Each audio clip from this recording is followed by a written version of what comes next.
44장 1절에서 34절까지 보도록 하겠습니다. 사랑하는 성도 여러분, 지난주 우리는 창세기 43장을 통해서 절망처럼 보이던 길이 하나님의 은혜로 다시 열리는 장면을 함께 묵상을 했습니다. 야곱은 베냐민을 보내고 싶지 않았지만 유다가 내가 책임지겠습니다 하고 나섰고, 마침내 야곱도 전능하신 하나님께 자식을 맡기면서 아들들을 예굽으로 다시 보냈어요. 자, 그리고 예굽에서 형제들은 뜻밖의 은혜를 경험을 했습니다. 시므온도 다시 만났고 총리의 집에서 식사도 했고요, 또 곡식도 채워서 받았고 돈도 문제가 되지 않았습니다. 돈자루에 돌아가다가 돈자루가 그대로 있는 거 보고 야, 다시 돌아갔을 때 우리는 이제 다 죽었다 뭐 이렇게 생각을 했는데, 자신들을 부르더니 총리의 집에서 잔치를 베푸는 거예요. 네, 그래서 이제 우리가 총리의 집에서 이제 식사도 했고 곡식도 다시 채워 받았고 돈도 이제 문제가 되지 않았으니까 이젠 살았다. 이제 모든 일들이 잘 풀리는 것처럼 보였습니다. 그런데 창세기 44장에 오면 바로 그 은혜의 자리 다음에 마지막 시험이 이어집니다. 요셉은 형제들의 자루에 곡식을 채우고 돈도 다시 넣게 한 뒤에 자신의 은잔을 막내 베냐민의 자루에 넣게 해서요, 형제들의 마음이 정말 이들이 달라졌는지 마지막으로 확인을 합니다. 하나님께서는요, 종종 우리에게도 그렇게 하시기도 합니다. 은혜를 주시고요, 또 끝내시는 것이 아니라, 은혜 주신 것으로만 끝내는 것이 아니라 그 은혜가 우리를 정말 바꾸었는지를 삶의 자리에서 확인하게 하실 때도 있습니다. 17세기 영국의 유명한 목회자이자 뛰어난 성경 주석가인 매튜 헨리라는 분이 있어요. 그는 하나님께서 사랑하시는 자들을 유익으로 채우시면서도 동시에 더 깊은 시험으로 연단하신다라고 그렇게 설명을 합니다. 이 말은 하나님께서 우리에게 은혜를 주실 때 언제나 편안함만 주시는 것이 아니라라는 뜻입니다. 교회 다니면, 예수님을 믿으면 평안하고 복만 쏟아질 것 같지만 그렇지 않다라는 것입니다. 하나님은 때로는 좋은 것을 허락하시면서도 그 은혜가 우리를 교만하지 않고 더욱 성숙하게 하시려고 시험도 함께 사용하십니다. 그래서 성도의 삶에는 축복과 연단이 함께 올 수 있는데요, 그것은 하나님이 우리를 버리셨기 때문이 아니라 오히려 사랑으로 다루시기 때문에 그렇습니다.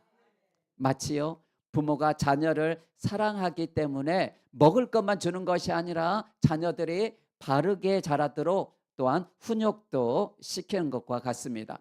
그러므로 우리가 시험을 만날 때도요, 하나님이 지금 나를 붙드시고 더 깊은 믿음으로 빚어가고 계시는구나 하고 믿음으로 받아들일 수 있어야 합니다. 사랑하는 여러분, 믿음은 말로만 드러나지 않습니다. 시험이 올 때 진짜 믿음이 드러납니다. 회개도 눈물로만 드러나지 않습니다. 애정과 다른 선택으로 드러납니다. 오늘 본문은 바로 그 이야기를 우리에게 보여주고 있습니다. 오늘 말씀을 통해서 함께 붙들고 싶은 은혜는 이것입니다. 하나님은 우리의 말보다 변화된 마음을 보시고, 또한 변화된 마음은 결국 누군가를 위해서 대신 설 수 있는, 대신 서는 그러한 사랑으로 나타난다라는 것입니다. 첫째로, 하나님은 우리가 정말 달라졌는가를 보십니다. 사랑하는 성도 여러분, 형제들이 예굽에서 아침 일찍 출발할 때요, 그들의 발걸음이 얼마나 가벼웠을지 한번 여러분 상상해 보십시오. 나귀마다 곡식이 가득 실려 있어요. 또한 볼모로 잡혀있던 시므온도요, 이제 풀려나서 함께 걷고 있습니다.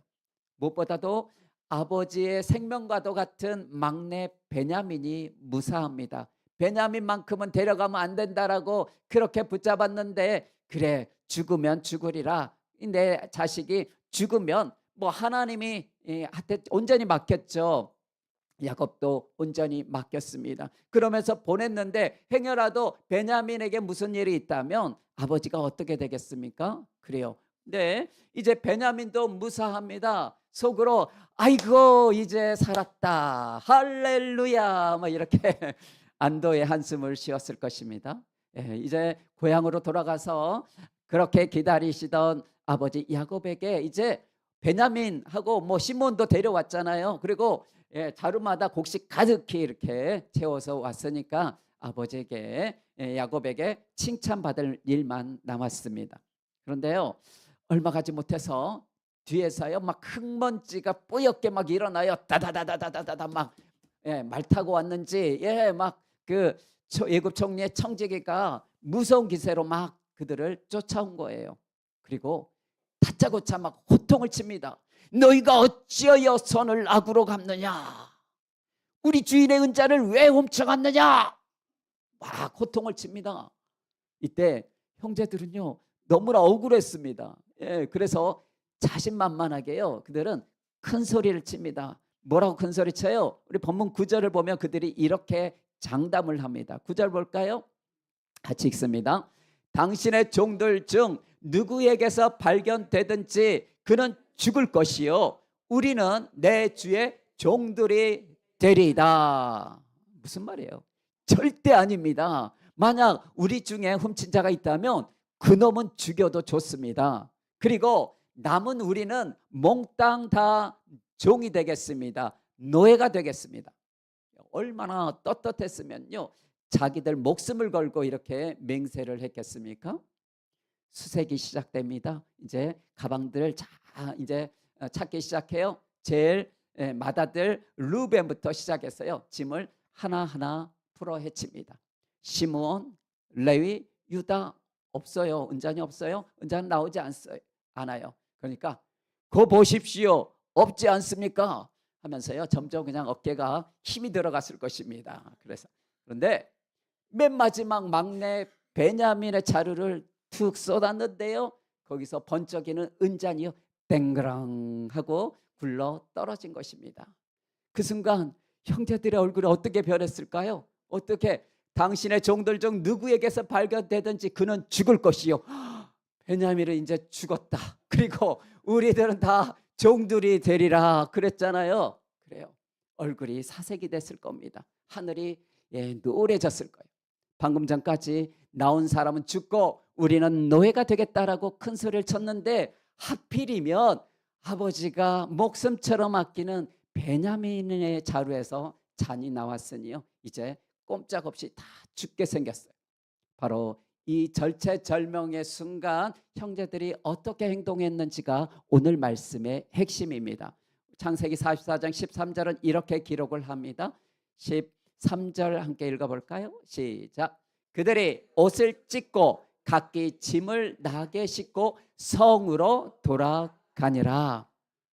여러분 이것은 참으로 엄청난 변화입니다. 만약 22년 전 옛날의 형제들이었다면요 어떻게 했을까요? 야 베냐민 너 언제 그걸 훔쳤어? 그러면서 막내를 호되게 혼냈을 겁니다. 그러면서 아버지가 너만 예뻐하니까 눈에 뵈는 게 없냐? 그래 네가 훔쳤으니 총리 말대로 너만 종이 되라. 우리는 처자식이 기다리니 우리 고향으로 갈란다. 뭐 이렇게 하고도 남을 사람들 아닙니까? 실제로 22년 전 창세기 37장 25절을 보면요 그들은 친동생 요셉을요 물 없는 깊은 구덩이에 던져놓고요 뻔뻔하게 그들은 어떻게 했어요? 앉아서 음식을 먹었던 요셉이 살려달라고 형님들 제발 좀 살려주세요. 나 좀 꺼내주세요. 그랬는데도요 자기들끼리는 희대면서요 맛있게 자기들끼리만 음식을 먹었던 아주 무서운 사람들 아닙니까? 동생이 죽어가는 그 구덩이 옆에서 밥이 넘어갔던 그러한 형들이었어요. 그런데 오늘은 다릅니다. 아무도 베냐민 탓한 사람 있어요? 없어요? 한 사람도 베냐민을 탓하지 않습니다. 아무도 베냐민을 버려두고 자기만 살겠다고 도망치지도 않습니다. 그들은 모두 그들의 옷을 찢었단 말은요, 깊은 슬픔과 고통을요 함께 나누었다라는 겁니다. 그리고 각자의 짐을 나귀에 싣고 베냐민을 살리기 위해서요 그 무서운 예굽의 성으로 죽음의 사지로 다 함께 걸어 들어갑니다. 사랑하는 성도 여러분, 요셉이 은잔을 숨겨두면서까지요 정말 보고 싶었던 것이 바로 이것이었습니다. 우리 형들이 옛날처럼 동생을 버리는 사람들인가, 아니면 이제는 동생을 위해서 함께 짐을 지는 사람들인가. 그리고 형제들은 이 시험에서 변화된 삶의 행동으로 멋지게 합격점을 받았습니다. 진짜 회개는 눈물 몇 방울 흘리는 것으로 끝나지 않습니다. 진짜 회개는 같은 상황이 주어졌을 때 예전과는 다른 선택을 하는 것입니다. 예전 같으면 나 살자고 형제를 버렸을 텐데 이젠 함께 죽더라도 형제 곁에 서는 것입니다. 예전 같으면 저 성도 때문에, 저 사람 때문에 내 속이 상한다라면서요 교회를 떠나고 자리를 피했을 텐데 이제는 옷을 찢는 심정으로 함께 짐을 지고 기도의 자리로 돌아오는 것입니다. 우리 성도님들은 오랜 세월을 살아오시면서요 사람의 말이 아니라 그 사람의 변함없는 행동이 진짜라는 것을 누구보다도 잘 아시는 분입니다. 하나님도 우리의 말보다 위기의 순간에 나타나는 우리의 변화된 행동을 알아보십니다. 어려운 일을 만났을 때요 남을 탓하거나 혼자 도망치지 않고 우리가 함께 짐을 지겠습니다 하면서 서로의 손을 굳게 잡아주는 그러한 아름다운 성도님들 되시기를 주님의 이름으로 축복합니다. 자, 둘째로 회개한 사람은요 변명보다는 자기 죄를 먼저 봅니다. 사랑하는 성도 여러분, 형제들이 다시 예굽성으로 끌려와서 요셉 앞에 섰을 때 그 분위기가 얼마나 무겁고요 또한 숨막혔겠습니까?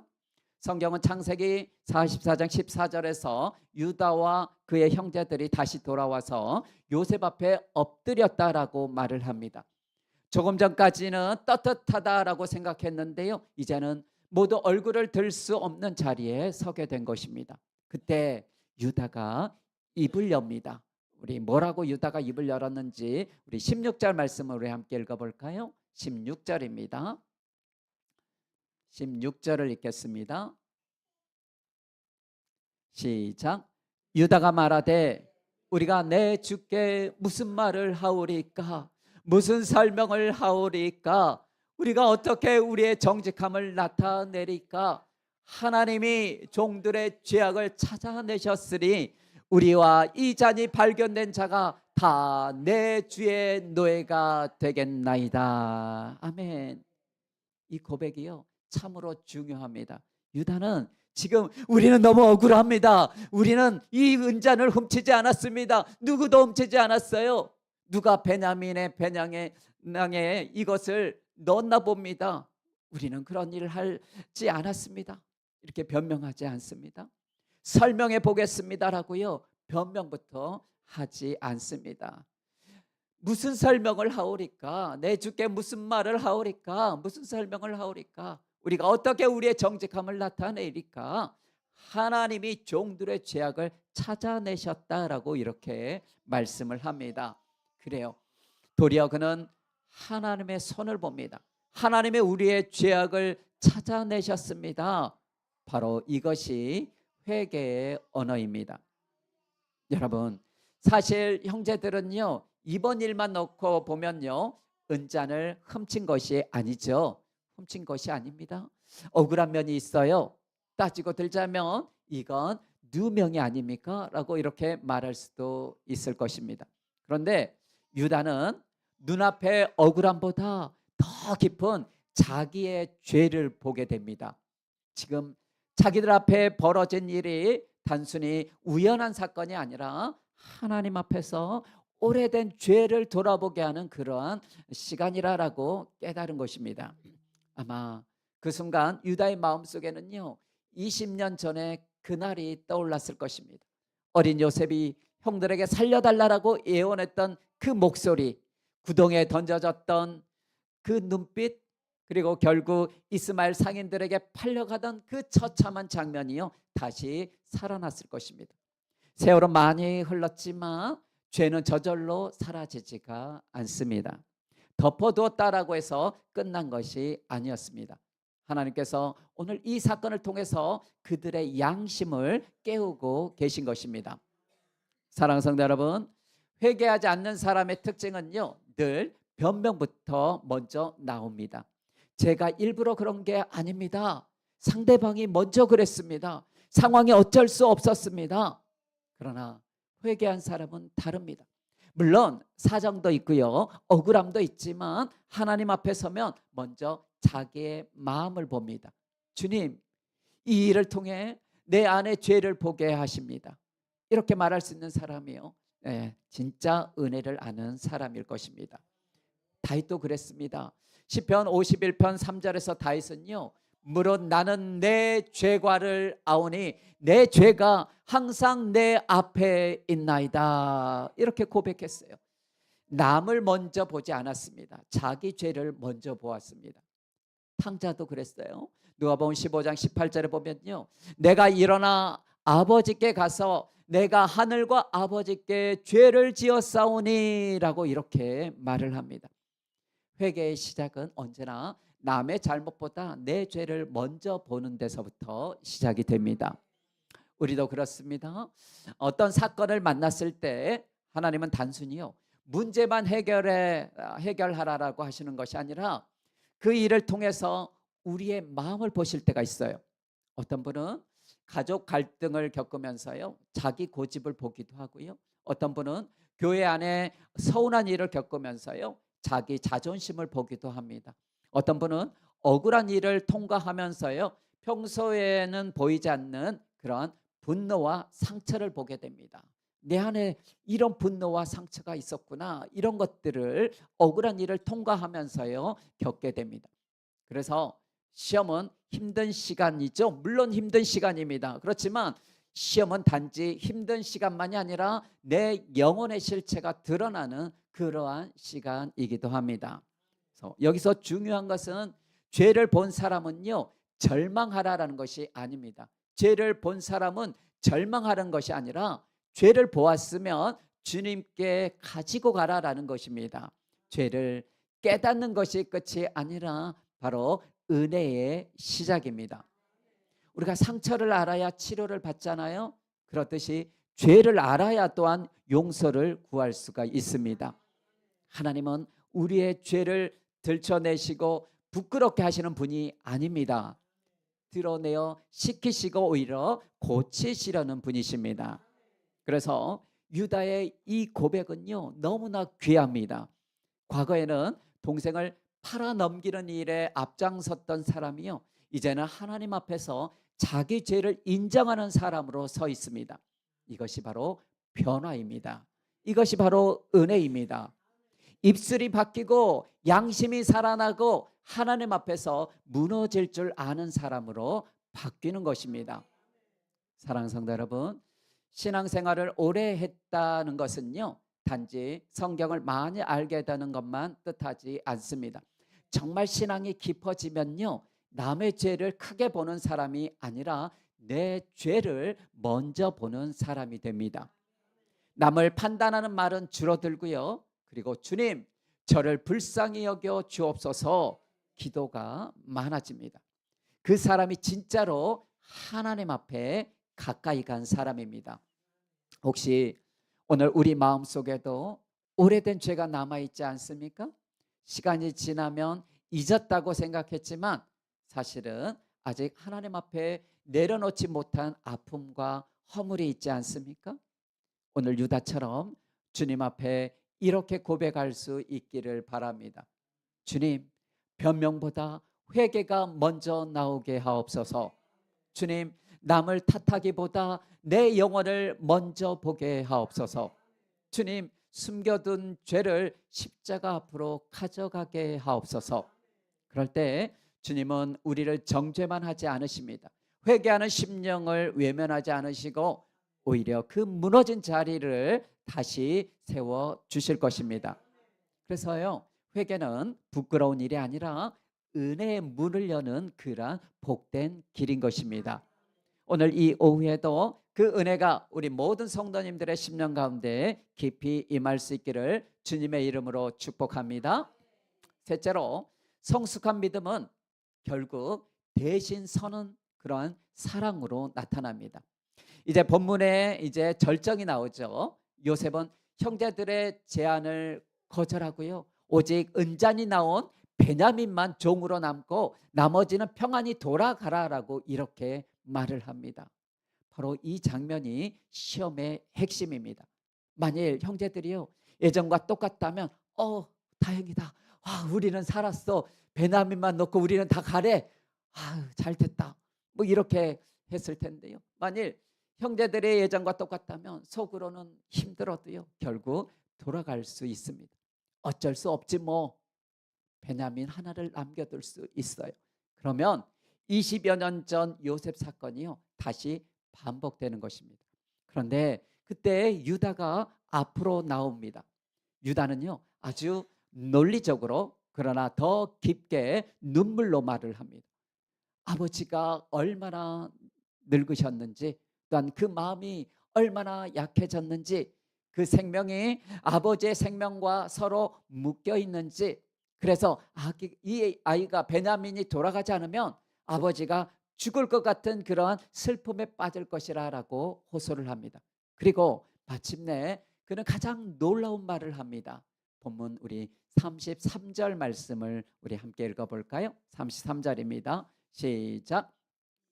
이제 주의 종으로 그 아이를 대신하여 머물러 있어 내 주의 종이 되게 하시고 그 아이는 그의 형제들과 함께 올려 보내소서.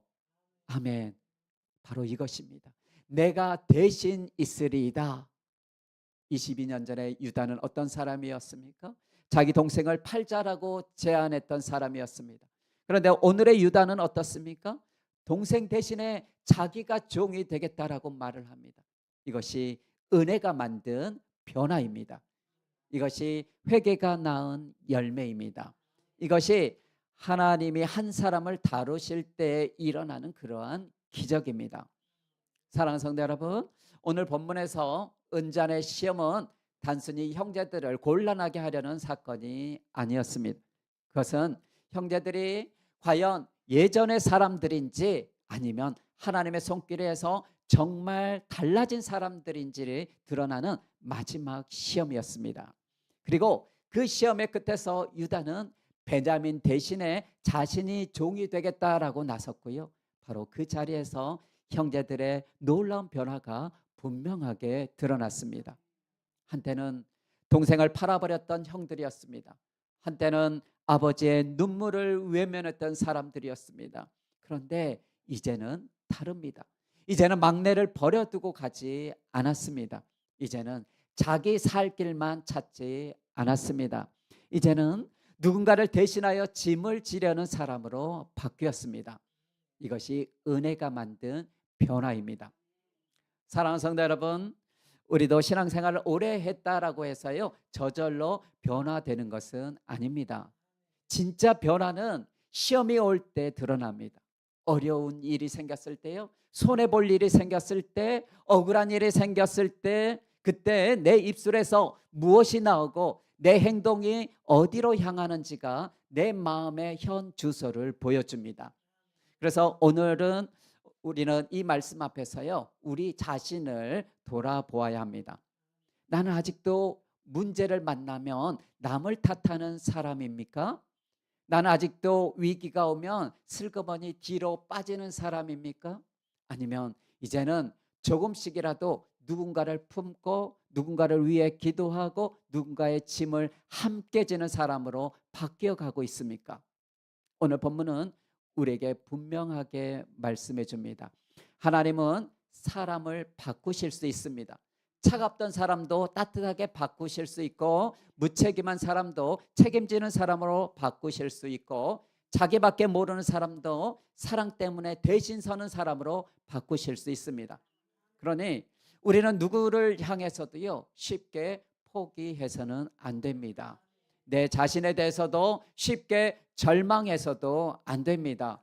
하나님은 지금도 사람을 새롭게 하시는 분이십니다. 나를 새롭게 하시는 분이십니다. 여러분을 새롭게 하시는 분이십니다.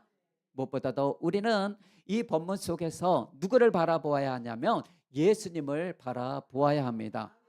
유다는 동생을 대신하여 자신이 종이 되겠다라고 말했지만 예수님은 죄인된 우리를 대신하여 십자가를 지셨습니다.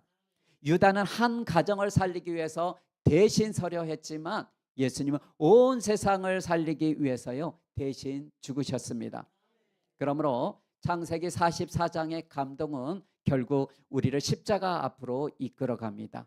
내가 너를 대신하겠다라고 말씀하시는 주님의 사랑 앞으로 우리를 데려갑니다. 사랑하는 성도 여러분, 오늘 이 오후에 주님 앞에 조용히 이렇게 기도했으면 좋겠습니다. 주님, 저도 변화되게 하옵소서. 주님, 시험 앞에서 무너지지 않고 은혜로 달라진 사람이 되게 하옵소서. 주님, 예수님의 사랑을 받은 사람답게 이제는 누군가의 짐을 함께 질 수 있는 사람이 되게 하옵소서. 은잔의 시험은 형제들의 숨은 모습을 드러냈습니다. 그런데 그 시험 끝에 드러난 것은 추한 옛사람이 아니라 하나님의 은혜로 빚어진 놀라운 변화였습니다. 이 은혜가 오늘 모든 성도님들의 삶에도 나타나기를 바랍니다. 우리 가정에도 우리 교회에도 우리의 남은 생에도 시험보다 더 크신 하나님의 은혜와 변화의 역사가 충만하기를 주님의 이름으로 축원합니다. 함께 기도하겠습니다. 사랑과 은혜가 풍성하신 하나님 아버지, 오늘 말씀을 통해 은잔의 시험 속에서 드러난 형제들의 놀라운 변화를 보며 우리의 영혼을 일깨워 주시니 진심으로 감사합니다. 주님, 우리는 삶의 위기나 억울한 일을 만날 때마다 습관적으로 변명부터 앞세우고 남을 탓하며 책임을 피하려고 했던 연약한 자들입니다. 하나님이 우리의 죄악을 찾아내셨습니다 라고 엎드렸던 유다처럼 어떤 상황 속에서도 남을 탓하기 전에 먼저 내 안에 숨겨진 죄와 허물을 돌아보는 은혜를 허락하여 주옵소서. 얄팍한 입술의 핑계보다 진실한 회개가 먼저 나오게 하시고 하나님 앞에 무너질 줄 아는 겸손한 심령을 허락하여 주시옵소서. 은혜로우신 하나님, 우리에게 주어지는 수많은 시험들이 단순히 우리를 힘들게 하려는 것이 아니라 우리를 더 깊은 믿음으로 빚어가시려는 하나님의 따뜻한 손길임을 이 시간 굳게 믿습니다. 이제는 눈물 몇 방울로 끝나는 가벼운 회개가 아니라 위기의 순간에 예전과는 다른 선택을 하는 참된 변화가 우리의 삶에 나타나게 하여 주옵소서. 내가 대신 종이 되겠습니다라고 나섰던 유다처럼 우리 성도님들도 가정과 교회에서 서로의 아픔을 품고 기꺼이 함께 짐을 져줄 수 있는 십자가의 사랑을 실천하게 하여 주옵소서. 무엇보다도 죄인된 우리를 대신하여 십자가를 지시고 영원한 생명을 주신 예수 그리스도의 그 크신 은혜를 매일매일 가슴 깊이 새기며 살기를 원합니다. 날마다 십자가의 사랑 안에서 새롭게 변화되는 기쁨을 누리게 하시고 우리 교회가 시험 앞에서도 서로의 손을 굳게 붙잡아주는 아름다운 사랑의 공동체가 되게 하옵소서. 오늘도 우리를 시험보다 더 크신 은혜로 덮어주시고 나를 대신하여 십자가를 지신 참된 소망이요 구주이신 예수 그리스도의 이름으로 간절히 기도하옵나이다. 아멘.